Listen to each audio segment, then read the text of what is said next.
Thomas Boyden, Medical Director for Preventive Cardiology at Spectrum Medical Group. Thank you for joining us today, Dr. Boyden. So to start off, we know that you work with preventive cardiology. How did you get into that part of heart health? When I started my fellowship in cardiology, I really started off thinking I would traditionally kind of be your typical cardiologist, an interventional cardiologist, focused on fixing problems when they happen. And the more time I spent in my training, the more time I spent really examining the data, the more impact I felt I could make on patients' health, the population's health, and really the big difference you can make in someone's life by helping them figure out ways, not only through their own personal experience, what they're doing at home, how they're treating themselves, but how we as the medical community help treat them as well to prevent those events from happening so that they live healthier lives that aren't as constrained by chronic medical conditions. That's great. So explain to us, what is preventive cardiology?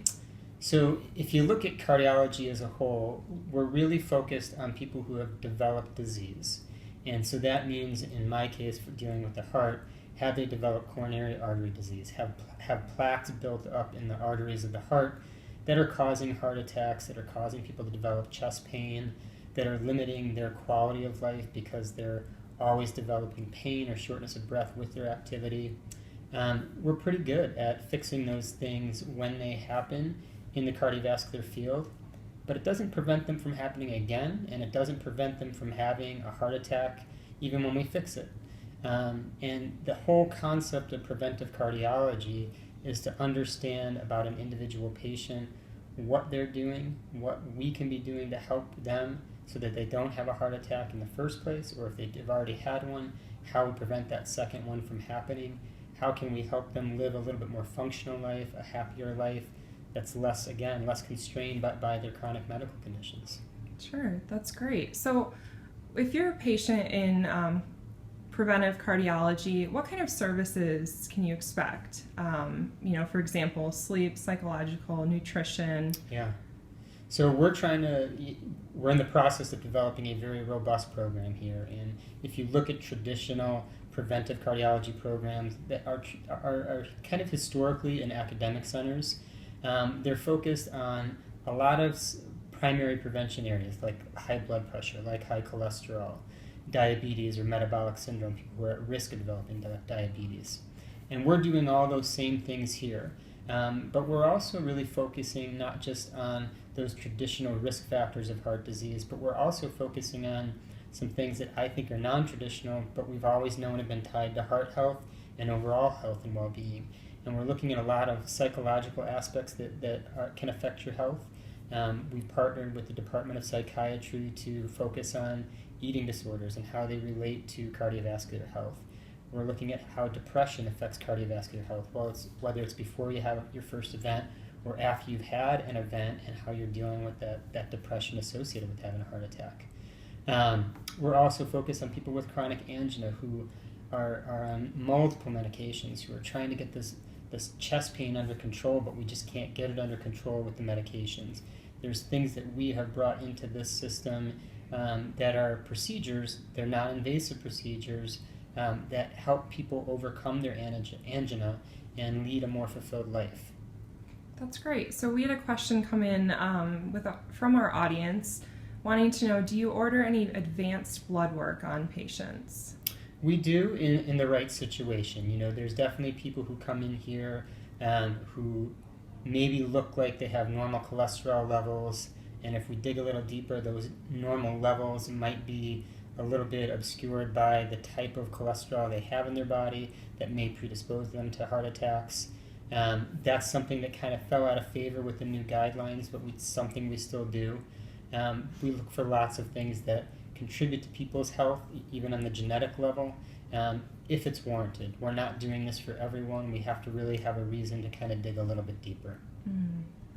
So how are patients referred to you? What would maybe a primary care physician notice to send a patient to preventive cardiology? A lot of the times we're getting referrals for people with really difficult to control blood pressure. We're getting people who have cholesterol levels which just don't make sense for their kind of lifestyle, what they're doing, what they're eating, how they're exercising, that sort of thing. We get people referred to us who are at risk of heart disease because of some of the illnesses that they have been dealing with for several years, whether they have diabetes or at risk of diabetes. Because going back to your earlier question, we do have programs really aimed at people who are at risk, and we don't want them to develop heart disease, so we try to get them in these programs like metabolic wellness, where you get to meet with a nutritionist, you meet with the exercise physiologist, we tailor exercise plans for you. We try to figure out not only how you're eating, what you're eating, how much you're eating, and figure out ways, are you doing things that may not be beneficial to you, even if you're eating all the right foods. Maybe you're eating in the wrong way. Maybe you're eating them all too late in the day, and that's why you're gaining weight rather than losing weight. There's a lot of facets about the program that people are referring to patients to us for, but we also have patients that refer themselves who've heard about the program and give us a call and say, hey, I've heard about this program, I really want to be a part of it, how do I get in? And we just, once they call, we just schedule them ourselves. That's great.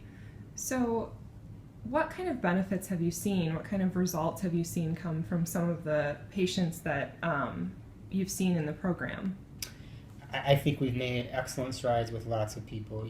Between everything we do as physicians, what our exercise physiologists do in our exercise room, our nutritionist does, our psychological counselors do, we're seeing an impact on individuals' lives every day.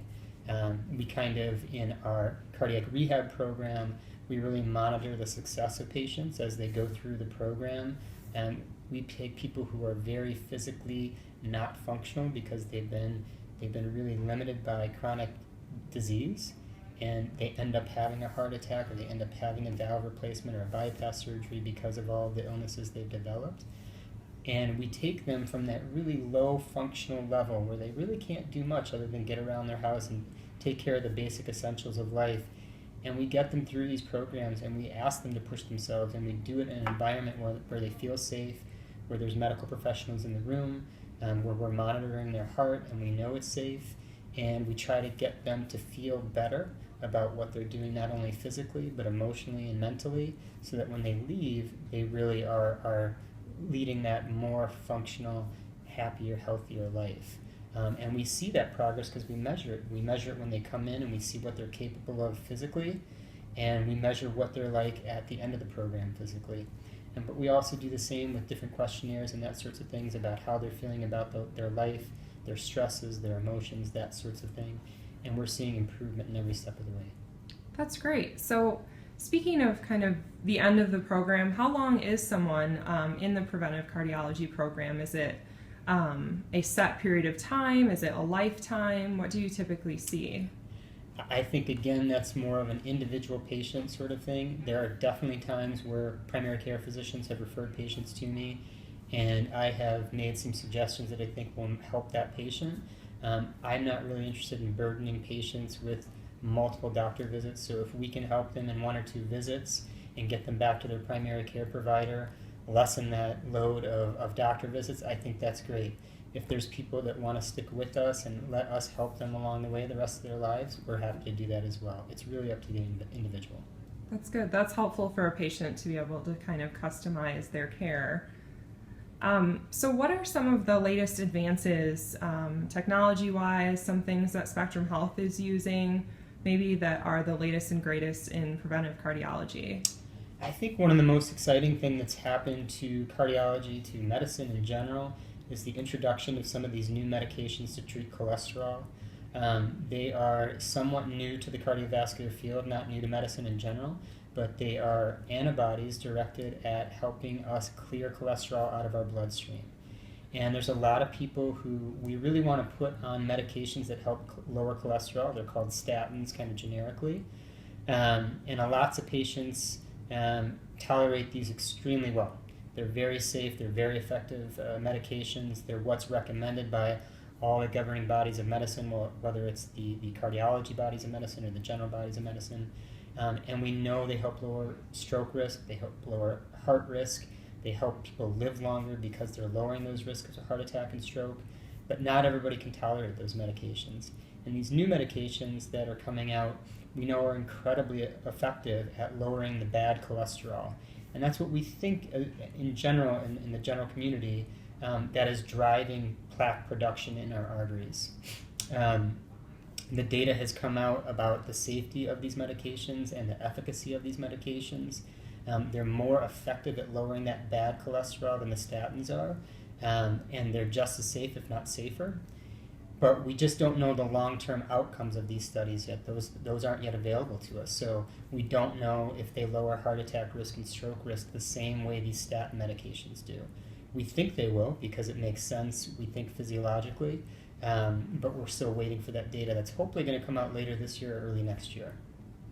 Great. So how can someone connect with your group? How can someone be a patient? Where should they go? It really would be as simple as calling Spectrum Health Medical Group Cardiovascular Services. They would be happy to steer you towards the Preventive Cardiology Clinic.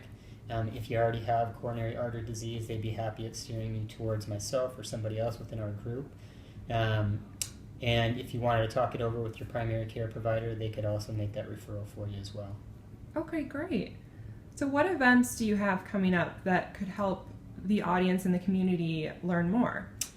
There's a great program that, because I'm relatively new to Spectrum, I haven't had the opportunity to participate in yet, but I will be speaking there this year, called the Doctor Dialogues. It's on February 18th this year. It's an opportunity to meet with a few different doctors and ask them questions about their cardiovascular health. We're going to have a couple of presentations by myself and a couple other physicians. We'll have a booth specifically set up for the preventive cardiology practice. You can come to that booth before the actual presentations begin and ask all kinds of questions. Meet some of the people that help me run this, because I don't do this myself. There'll be all kinds of people there, including Lisa Sawyer, who's our preventive cardiology manager.